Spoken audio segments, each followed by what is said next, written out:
And then we wonder why the trust for the government is at an all-time low, okay? It's at the worst it could possibly be. You want to gain it back? Then hold these people accountable. Put them on trial, and if they're guilty, put their ass in jail. The Epstein thing, I think, is the biggest freaking fumble, period. Remember, Adam, when we first started talking about this, what, 2 weeks ago? It's like, yeah, only losers, only whatever. Look where we are. It's the top of the news every single day. It's about this because it seems to me that they're covering it up. Something isn't right.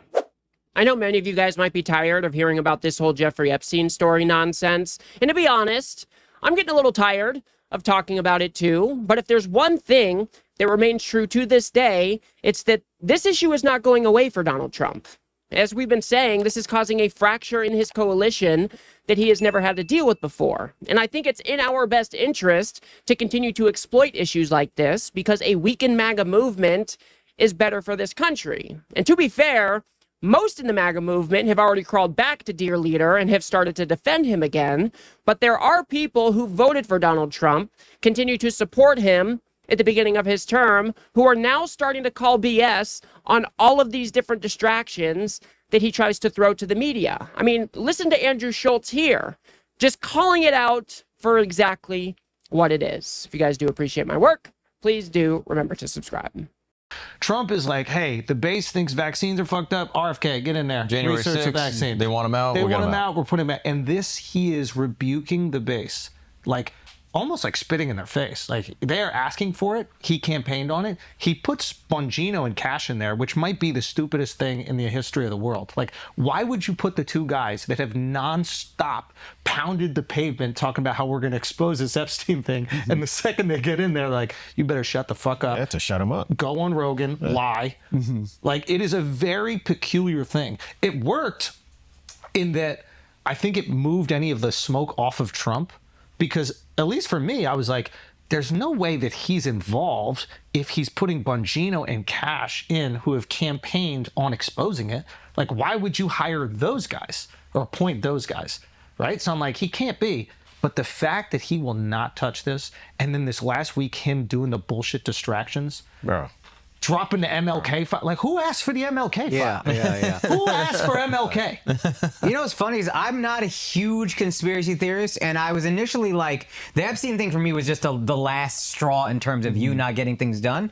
And I was like, yeah, I'm sure there's some smoke, they'll release it. But the more they're doing to hide it, the more I'm like, oh, they're hiding something crazy. Yeah. I didn't necessarily, I was like, there's probably something. The second he started talking about Obama, I was like, oh, he's guilty. Yeah. Also, like, why are you talking about Obama and treason? You got a guy who has sex with teenagers that you are protecting. Also, some of the lies are other pedophiles. Yeah. Trump is protecting other pedophiles. Now, to be fair, I don't think the Flagrant guys would consider themselves part of the MAGA movement, but I would definitely consider them MAGA adjacent, and they are bringing up some really, really good points here. You know, this whole Jeffrey Epstein thing is really a self-inflicted wound at this point. I mean, just think about it. You had the administration come in, you had Pam Bondi parading around these Jeffrey Epstein binders, then they walked back from that, said nothing to see here, Jeffrey Epstein killed himself, go about your business. And then we started to learn that Donald Trump has much deeper ties to Epstein than we initially first thought. And then every time he was questioned about this issue, he seemed like the most guilty person on earth. And then he's throwing story after story after story to the wall as a means to distract from this whole Jeffrey Epstein saga. It makes him look more guilty than anybody would have imagined. I mean, even especially for us on the left who are not necessarily bought in to this conspiratorial worldview of this deep state cabal who are abusing children.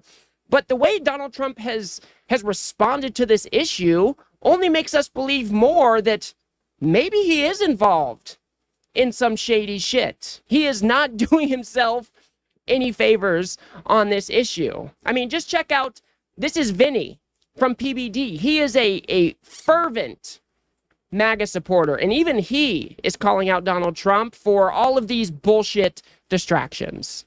Man, it just, the more and more they're trying to like distract us and put us over here and look over here.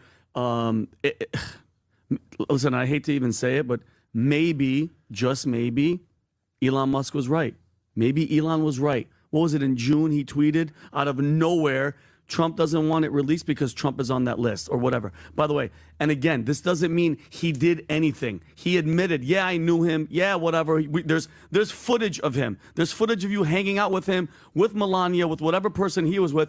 That's okay. Back then, everybody was hanging out. Everybody was chilling. You just don't want your name involved. This is the worst. You nailed it. The worst fumble. Just say, yes, I was around him. We were in Manhattan. We were all rich. We're all doing it. I didn't know what the hell to the extent of what he was doing. And once, he got convicted for pedophilia, that's when I broke everything off. Just because your name is in there doesn't mean you're guilty. Okay? And I think that's what they're trying to freaking cover up. Because, and Pat, not to go backwards if you don't mind, the Barack thing, the Barack Obama, I think it's a distraction. But at the same token, why is everybody pissed off? Everybody in the View and everybody's mad.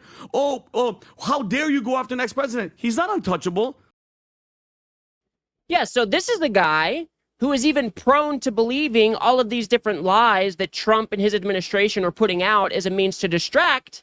But even he is calling it out. Like, what is going on here? And he brings up a really good point, and something that we've been talking about here. If Donald Trump just got out in front of this, if he owned up to having a relationship with Jeffrey Epstein, said, yeah, we are best friends for a decade, 15 years. Yeah, we were really close. But once I figured out he was involved in all of this shady shit, then I broke things off. We went our separate ways. Just think of how much smoother all of this would have went.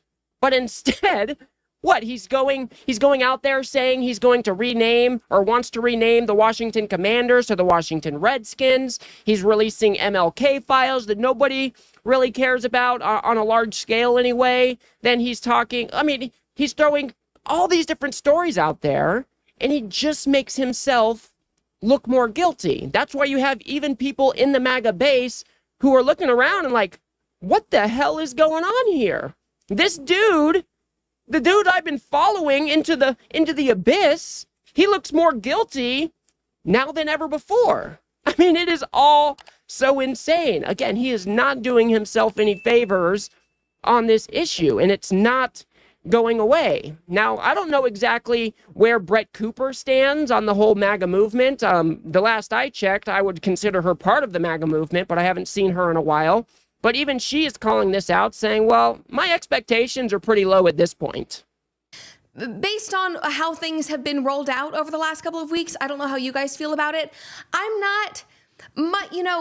My expectations aren't high, is basically what I'm thinking. Like, we haven't gotten any information. There's been no transparency. So it's good that this meeting is happening. And I think that she's a really important piece of the puzzle, because if there were these clients out there and she's the only one that's in prison, and also Epstein had other women who came after her that picked up her role of kind of being this alleged, pimp of sorts, of bringing these women to Epstein and his alleged clients, but she's the only one that's in jail. Like, none of it makes sense. So if she gets a chance to share her story and kind of put the pieces together, that'd be great. But also, who knows if we're going to get any of that information, because as it's been going, it seems like we're not getting anything. Also, with the Epstein stuff, the House Oversight Committee is set to subpoena the Clintons, which is very, very fun. Now, again, are my hopes high? Not really. Will they find a way to get out of it? Maybe. I have no idea, but they're going to try to subpoena the Clintons, which is super interesting. Tulsi is also going after the Clintons and going after Obama. She is ripping into things, which is great.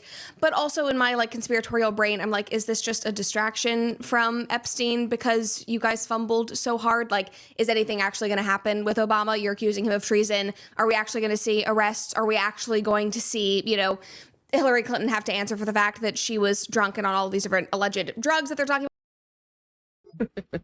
So here you've got Brett Cooper, who is still trying to give the administration the benefit of the doubt, but she's looking around, well, they're going after the Clintons? They're going after Obama?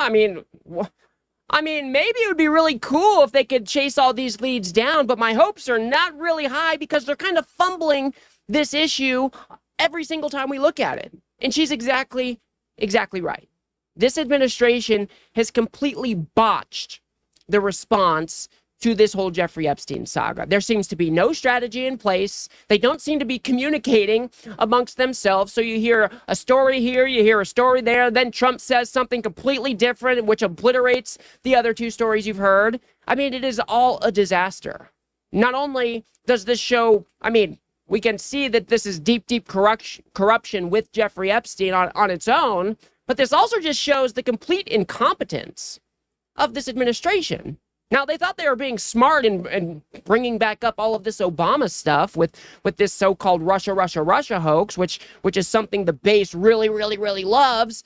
But even that issue doesn't seem to be catching on like they hoped it would catch on. I mean, it is a disaster from one story to the next. And apparently behind the scenes, people are reporting that Donald Trump is losing his mind on this issue. He underestimated that his base cared so much about this whole Jeffrey Epstein thing, which is just absolutely insane to me. This is a guy who's been throwing, flame on the fire, gas on the fire for what, the past decade, buying in or feeding into all of this conspiratorial worldviews, and he didn't understand that his base was going to have a major issue, that he just wanted to sweep this Jeffrey Epstein stuff under the rug.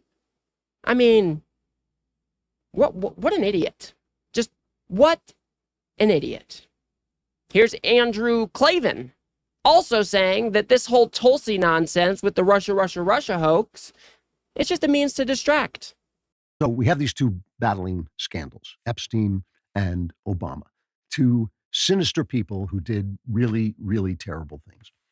And there's probably, I would say there's no question that Tulsi Gabbard has brought on this Obama scandal to appease the Trump base and hope that they stop paying attention to Epstein, which is not going to work. But still, that's probably why they did it. But that doesn't mean it's not true. So Tulsi Gabbard, Director of National Intelligence, she releases new documents showing that the Russian collusion hoax was, in fact, an actual hoax, an actual fraud. Yeah, except the things that Tulsi Gabbard released, the conspiracy that she was alleging, is not true.